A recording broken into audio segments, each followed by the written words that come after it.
خرم دستگیر کو یہ میرے خیال میں سب کو شکریہ ادا کرنا چاہیے. انہوں نے سب کے ذہن سے یہ بہم دور کر دیا. انہوں نے کہا ہمارے کرپشن کے کیسز اگلے چند مہینوں کے اندر وہ کمپلیشن تک جا رہے تھے اور سب ہم آگے سزائیں دیکھ رہے تھے, تو ہم تو چھوڑ ہی نہیں سکتے تھے. اگر عمران خان کو ہم چھوڑ دیتے ابھی تو وہ تو پھر اگلے 15 سال ہم اس کو پھر سنبھال ہی نہیں سکتے تھے. تو یہ انہوں نے کھل کے کہہ دیا. ساتھ انہوں نے ایک اور بھی بات کہی, اس کا بھی جواب شاید فواد چودھری کے پاس ہی ہو. انہوں نے کہا کہ جی عمران خان یہ اکیلے نہیں کرنے والے تھے, وہ ایک بہت بڑی سازش کرنے والے تھے. اب امید ہے کہ اس کے اوپر کوئی بحث نہیں ہوگی کہ یہ سازش ہے, یہ مداخلت ہے. وہ کیا ہونے والی تھی کہ جو آرمی چیف کی چینج آنے والی تھی آگے, یہ کمال کی بات کہی انہوں نے پبلکلی, اور خاموشی ہے, کوئی کامنٹ نہیں کر رہا اس کے اوپر, کہ جو آرمی چیف چینج ہونا تھا, اس آرمی چیف کے چینج ہونے کے بعد نہ پاکستان میں آزاد عدالتیں بچنی تھیں, نہ پاکستان میں کوئی آزاد احتساب کا نظام بچنا تھا, اور اس کے بعد من مانی کر کے سب کو اندر پھینک دیا جانا تھا. تو میں تو پہلے بھی پوچھ سکتا ہوں سوال, میں ابھی بھی جواب کا انتظار کر رہا ہوں. امید ہے کبھی نہ کبھی اس کا جواب ضرور ملے گا کہ کیا تاثرات ہیں اس خرم دستگیر کے سٹیٹمنٹ کے اوپر. پھر اس کے بعد الیکشن کمیشن کی بات کر دی. الیکشن کمیشن کی آئینی ذمہ داری, اور وہ آئینی ذمہ داری انہوں نے پوری کرنے سے صاف انکار کر دیا, اور انہوں نے کہا کہ ہمیں 4 مہینے چاہیے حلقہ بندی کرنے کے لیے, جبکہ حتمی فیصلہ ہمارے مردم شماری کا وہ 1 سال سے زیادہ پہلے ہو چکا تھا. انتظار کس بات کا کر رہے تھے, کس چیز کا انتظار کر رہے تھے؟ شاید سازش مکمل ہونے کا انتظار کر رہے تھے. پھر میں ارشد شریف پہ آخر میں ہوں گا.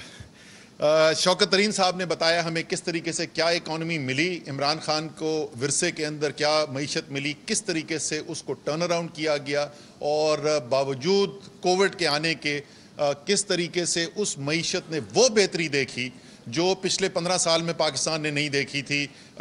دنیا کے بڑی بڑی معیشتیں جس وقت بہہ گئیں, تو اس کے اندر پاکستان نے کس طریقے سے کووڈ کا بھی مقابلہ کیا. اچھا شوکت, یہ چیئرمین صاحب جو ہے نا, یہ بھی یہ کہتے ہیں کہ ہم ٹاپ 3 میں ہیں. یہ چیئرمین صاحب آپ کی میں تصحیح کے لیے, اکانومسٹ نے گلوبل رینکنگ جو کی وہ 3 دفعہ رینکنگ کی. پاکستان واحد ملک ہے جو تینوں رینکنگ میں ٹاپ 3 میں تھا. تو ہم not one of the 3 best, we are the best. اور اس اچھی خبر کے بعد پھر شوکت ترین صاحب نے یہ بھی بتایا کہ کس طریقے سے پیغام لے کر گئے, اور اس کا اظہار کیا, بڑی تفصیل سے بتایا کہ اگر اس وقت غیر یقینی صورتحال پیدا ہوتی ہے تو کس طریقے کی تباہی آ سکتی ہے پاکستان کی معیشت میں. اور بدقسمتی سے وہ پیشن گوئی جو ہے, وہ جو تجزیہ تھا ان کا, وہ 100% درست ثابت ہو رہا ہے. اور جو اس وقت پاکستان کے عوام کے ساتھ ہو رہا ہے, جو معیشت کے ساتھ ہو رہا ہے, ڈیفالٹ کی باتیں ہوتی ہیں, ایک کنٹرول ڈیفالٹ پہ ہم پہنچ چکے ہیں. اسٹیٹ بینک آف پاکستان نے پیمنٹس کو سلو ڈاؤن کر دیا ہے. آپ کی $1,00,000 جو کہ کچھ بھی نہیں ہوتی بڑی معیشت کی پیمنٹ سے, آپ کو 24 گھنٹے پہلے اجازت لینی ہے, پھر بھی شاید اجازت ملے شاید اجازت نہ ملے. اور جب سے شوکت آپ دکھا رہے تھے اسکرین کے اوپر, بعد میں جو پچھلے 2 مہینے کا چینج ہے, لیکن جس دن یہ ٹولہ پہنچا عمران خان کے خلاف عدم اعتماد کی تحریک لے کے قومی اسمبلی کے اندر, اس دن پاکستان کے زر مبادلہ کے ذخائر $16.5 ارب سے زیادہ تھے.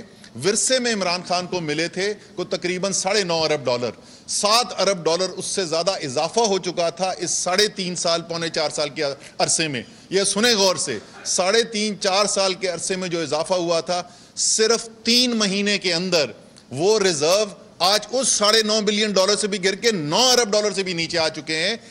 یہ تباہی ہوئی ہے صرف 3 مہینے کے اندر. یہ قیمت ہے غلامی کی جو پاکستان کی معیشت ادا کر رہی ہے. حماد اظہر نے بتایا کہ کس طریقے سے بجلی کے نظام کو بہتر کیا گیا. یہ انہوں نے پچھلا الیکشن لڑا تھا مسلم لیگ نون نے لوڈ شیڈنگ ختم کرنے کا, لیکن ختم ہوئی نہیں تھی. وہ ختم ہوئی کیونکہ ترسیل کا نظام جو ہے وہ انہوں نے ڈالا ہوا نہیں تھا. ترسیل کا نظام بہتر کیا, اور 20,000 سے بڑھا کے 25,000 میگا واٹ آور کے اوپر سسٹینڈ بیسس کے اوپر ہم نے ڈیلیوری کی. سرکولر ڈیٹ جو ہے وہ اس کے باوجود کہ $400 ارب سالانہ جو فکس پیمنٹس تھیں, جو یہ معاہدے کر کے گئے تھے, جو اب بجلی لیں یا نہ دیں ان کو دینی ہوتی ہے, 400 ارب کا اس میں اضافہ ہوا. لیکن گردشی قرضوں کی جو رفتار تھی اس میں 300 ارب کی کمی ہوئی, یعنی 700 ارب کی بہتری نظر آئی آپ کو اس نظام کو چلانے کے اندر. یہ سب کچھ ہوا, لیکن آج پھر کیا ہو رہا ہے, وہی مفتاح اسماعیل جو یہ کہہ کر آئے تھے کہ ہم 12 روپے کی بجلی بیچیں گے، یہ نااہل ہیں، ان کو پتہ نہیں ہے حکومت کیسے کرتے ہیں۔ انہوں نے آج اعلان کر دیا ہے کہ 13 روپے یونٹ، 12 روپے کی ٹوٹل بیچنے جا رہے تھے، صرف اضافہ 13 روپے یونٹ کرنے جا رہے ہیں اگلے 3 مہینے کے اندر اندر۔ اور جیسے حماد نے کہا کیونکہ ایندھن بھی ہم مہنگا خرید رہے ہیں یہ باہر سے، تو اس کی وجہ سے یہ 4 سے 5 روپے اور اس کی جو فیول کاسٹ ایڈجسٹمنٹ ہوتی ہے وہ بھی آنے والی ہے، تو تقریباً 17 سے 18 روپے بڑھنے والے ہیں۔ یہ میرے الفاظ نہیں ہیں، یہ مفتاح اسماعیل کے الفاظ ہیں کہ ابھی عوام کو الیکٹرک شاک لگنے جا رہا ہے۔ اب میں آتا ہوں جی آخری پارٹ ارشد شریف کا جو انہوں نے کہا، اور ارشد نے کچھ سوال پوچھے۔ چلیں ارشد، میں آپ کے پروگرام پہ میں سوال کے زیادہ جواب نہیں دیتا ہوں کیونکہ وہاں پہ آپ ایسے ہی کر دیتے ہیں، لیکن میں آپ کو کچھ جواب دیتا ہوں جو میری سمجھ میں، ہو سکتا ہے میں غلط ہوں، جو میری سمجھ میں۔ سوال یہ پوچھ رہے تھے کہ کیا یہی حقیقی جمہوریت ہے، کیا اس طریقے سے ملک کا نظام چلنا چاہیے، اور انہوں نے ذکر کیا اولڈ پلے بک کا۔ یہ 22 کروڑ کا ملک ہے، یہ دنیا کی بڑی عسکری طاقتوں میں سے ایک ملک ہے، یہ دنیا کے صرف 5-6 ایٹمی قوتیں جو ہیں اس میں سے ایک ملک ہے۔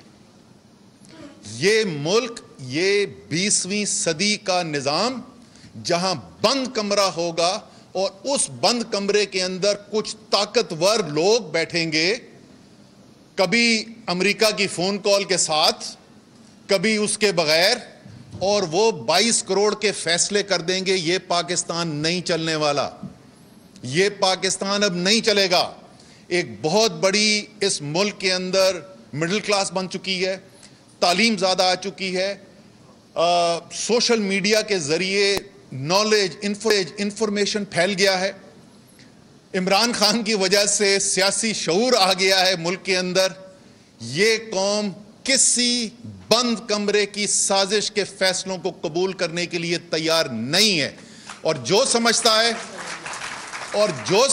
ہے کہ 20ویں صدی کے حربے FIR کاٹ دو، ٹی وی پروگرام ختم ہو تو اینکر کو فون کر کے دھمکیاں لگاؤ، سوشل میڈیا پہ جو اکاؤنٹس چلا رہا ہے ان کے خلاف کیسز کاٹو، ان نون نمبر سے فون کال کرو، لیڈرشپ کے اوپر FIRیں کاٹ دو۔ میں پہلے بول چکا ہوں، طاقت کے استعمال سے ملک آپ بند کر سکتے ہیں، ملک چلا نہیں سکتے۔ یہ قوم ایک آزاد قوم ہے اور اس نے فیصلہ کر لیا ہے کہ اپنی حقیقی آزادی کے لیے اب انہوں نے پیچھے نہیں ہٹنا ہے۔ وہ کہا تو میرے ایک کولیگ نے مختلف، وہ امریکہ کے بارے میں کہہ رہا تھا، جس وقت یہ دھمکی آئی تو امریکہ کو بہت اچھی طریقے سے جانتا ہے، ہمارا کابینہ کا ایک کولیگ تھا، اس نے کہا وہ تو نہیں بدلے، وہ تو وہی کر رہے ہیں جو ہمیشہ کرتے تھے، آپ بدل گئے۔ تو اسی طریقے سے جو یہاں پہ طاقتیں ہیں آپ کے لیے بھی یہی پیغام ہے، شاید آپ نہیں بدلے، شاید آپ وہی کر رہے ہیں جو ہمیشہ کامیاب ہوتا رہا ہے، لیکن یہ قوم بدل گئی ہے، یہ قوم بدل گئی ہے، اس لیے وقت ہے کہ آپ بھی اس قوم کے ساتھ بدلیں، اور انشاءاللہ تعالیٰ بدلے گی قوم۔ انشاءاللہ تعالیٰ ہم ایک حقیقی آزادی کی طرف جائیں گے۔ انشاءاللہ تعالیٰ یہ قوم جو ہے، جو علامہ اقبال کا خواب تھا، جو قائد اعظم کی محنت جس کے لیے تھی، جس کے لیے ہمارے آباء و اجداد نے لاکھوں جانوں کی قربانی دی، انشاءاللہ تعالیٰ یہ ایسا ملک بنے گا جس پہ ہم بھی فخر کریں گے اور دنیا رش کرے گی۔